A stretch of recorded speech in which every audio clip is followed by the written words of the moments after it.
Alright, Karma here. I'm gonna give you a real quick review. I didn't do a review last week because even though I made my comeback, I'm still not really feeling this whole doing review things a lot. So yeah, every now and then I'll probably won't upload, so it's just the case. It's just a matter of if I feel like uploading one, I'm gonna upload one. I'm sorry.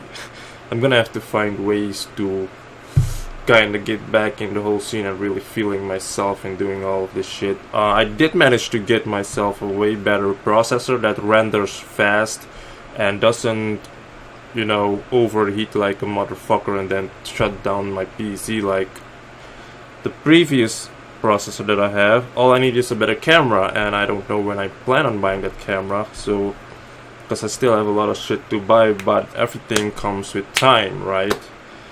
But anyways, the show opens up where we see Grado with Joseph Park. Basically, Joseph Park kinda hyping up Grado because he's gonna do this. He's gonna propose to Lauren Finesse tonight. And then we had a few highlights of last week's show where Patron and LAX. Honestly, I'm not really feeling this whole LAX and Patron thing. I'm gonna tell you in a bit why. And then we have our first match: Eli Drake with Chris Adonis. Teaming up with EC3 against Eddie Edwards, Marufuji, and Moose. That was a good match. I felt like EC3 had a really good showing, especially with this new move that he's doing. Where I think he calls it ECD, was it? EC Drive or something like that. It almost looks like it's almost similar to Chris Daniels, his Angel Wings move, but Chris Daniels does it a bit differently and a lot better than what EC3 is doing. But it's good to see him doing a new move instead of, that shows that he's been practicing and improving and such, so that's good. And you all know I'm still not an EC3 fan and never will be. And Marufuji kind of reminds me of Sanada. Anybody remember Sanada? Sanada was good. I thought Sanada was good when he was in Impact, but they really didn't know what the fuck to do with Sanada, man. They really wasted that guy. Even as X Division champion, it felt really, it wasn't really working out. I'm guessing most of it. The thing with these Japanese wrestlers when they come to the US, especially when they have to wrestle on a main platform, they have to wrestle, the American style, so to say. Whereas if they're in the Indies, they can wrestle basically the way they wrestle in Japan, because in the Indies you're more being yourself. You're allowed to be yourself and actually do all the moves that you actually can do. But when you're on a main platform, there are kind of things you have to look at, and yeah.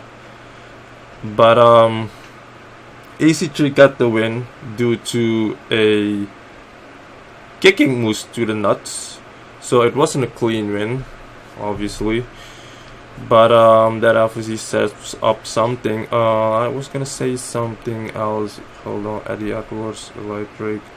Yeah, that was it.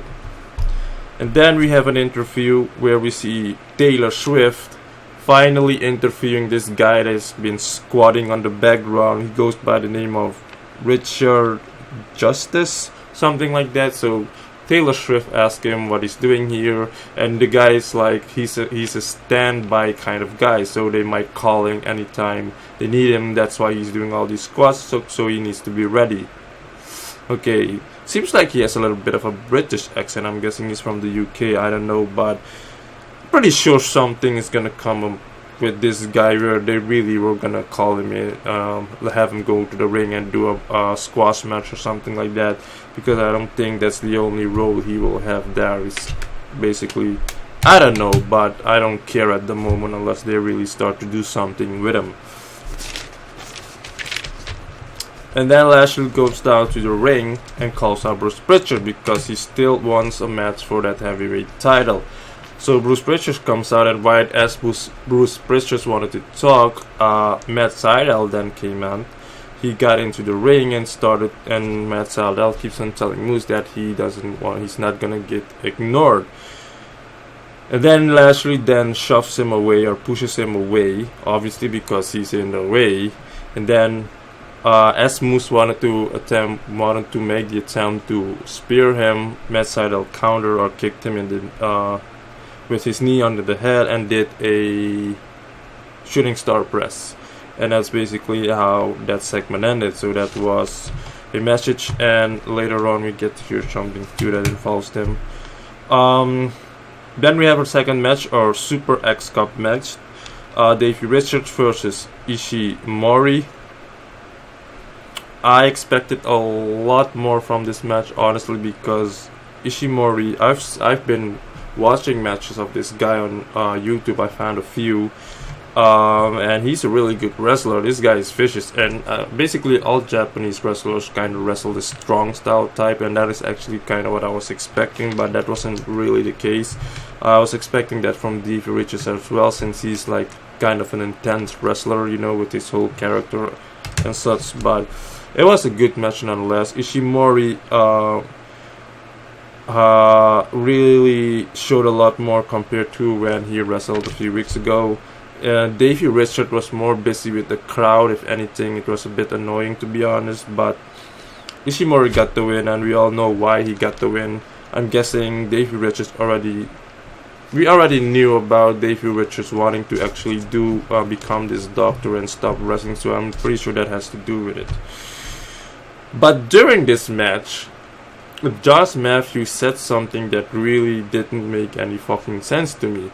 He said that there's going to be a one night only pay-per-view live, right?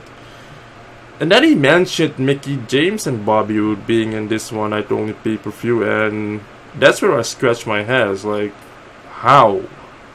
These two are currently contracted to the WWE.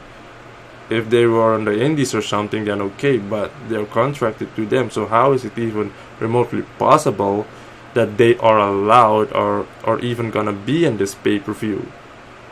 Or maybe I didn't hear correctly, but I'm pretty sure that's what Josh Matthews said, that this pay-per-view is going to be involved by Bobby Roode and Mickie James and Chael Sonnen, something like that, calling the matches or whatever. Can somebody do a little research on this, because this absolutely makes no sense. Either this pay-per-view has been taped so long ago and they never aired it, or I'm hearing fucking things. Okay, but I'm pretty sure that's what he said, so I'm gonna have to go and look back again, but I'm damn sure that's what he said. But anyway, then we go backstage where Bruce Prichard made the announcement that next week Sydal, or at Destination X, Sydal is gonna face Lashley, and the winner will get that heavyweight title shot. Okay, this should be interesting. And then we have our last knockout match, Sienna versus Rosemary. I see a lot of people on Twitter saying that this was a great match. Well, honestly, this was anything but great. It was average at best. That's just my opinion. It was a good match, but it wasn't great. Come on, guys, don't sugarcoat, don't overdo it. You know what a great match is? A great match is that what Gail Kim and what's this girl's name, Taryn Terrell, had. A great match were the matches that Gail Kim and Awesome Kong had back in the days. Okay, a great match is RVD and Jerry Lynn. That's a great match. Okay, don't just say things. It was a good match. It was average at best. Obviously the tables weren't even. Yeah, there was a table botch at the end. Rosemary, however, did her thing a lot more. She was more the aggressor in this match. She had more the upper hand, but she couldn't keep up with Sienna's her powerhouse moves and such. Sienna got the win by distraction due to KM, and then Rosemary spit the miss into KM, so that kind of distracted her. So Sienna then threw the trash can on her head, and she fell onto the table, and that allowed her to stay down until the 10 count. So Sienna is still retained her title. Honestly, KM, his role at this moment in the company is so fucking I don't know what to say. His role is he's literally nothing right now. The role that he has, they're wasting him. Honestly, they can do so much better things with him. I actually kind of like the whole skits they were doing with him, where people were just calling people, asking if he's a liar and such. But they're really, I don't know, man. I don't know. And then we go backstage where we have Taylor Swift interviewing El Patron with his brother with him and his father. Basically, Patron says that he's going to beat up LAX one by one. And then Trevor Lee comes to the ring, still with the title. Apparently, Sanjay Dutt is still banned. I still don't fucking understand that whole part where Sanjay Dutt is banned, knowing that he's the rightful owner of the title. But Trevor Lee brings in another guy that he wants to wrestle. In this case, it's Octagon Cito from AAA Mexico.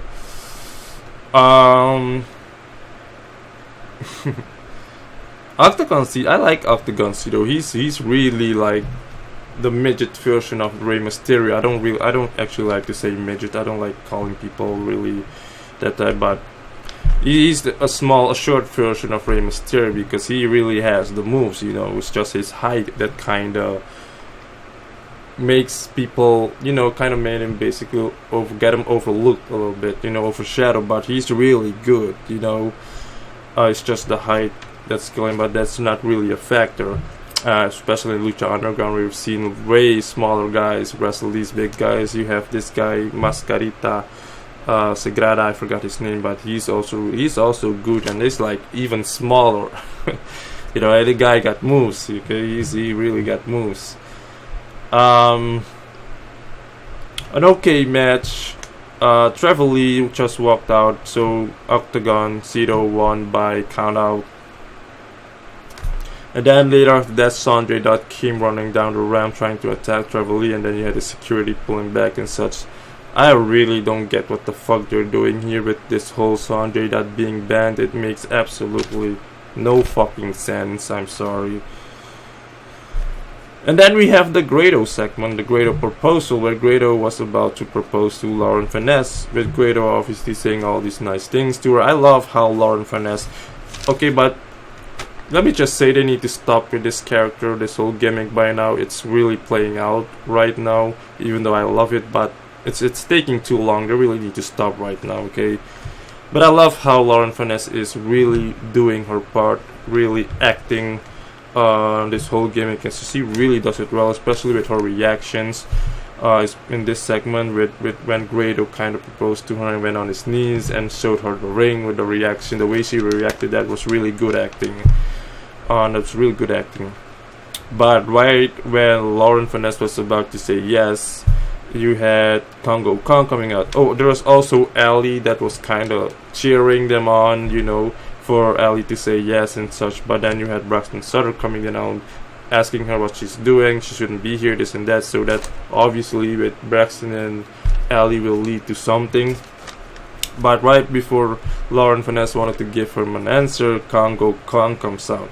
I also don't get this whole Congo Kong thing. I mean, I get it, but at the same time, okay, if you're gonna go with the Beauty and the Beast thing, okay, if you wanna be technical, right now Lauren is in Beauty with the whole look she has and the dress and anything. So, but I get what they're trying to do here. So this is obviously probably going to lead to a Congo Kong Grado match, which honestly I'd rather just have him doing these segments than wrestle.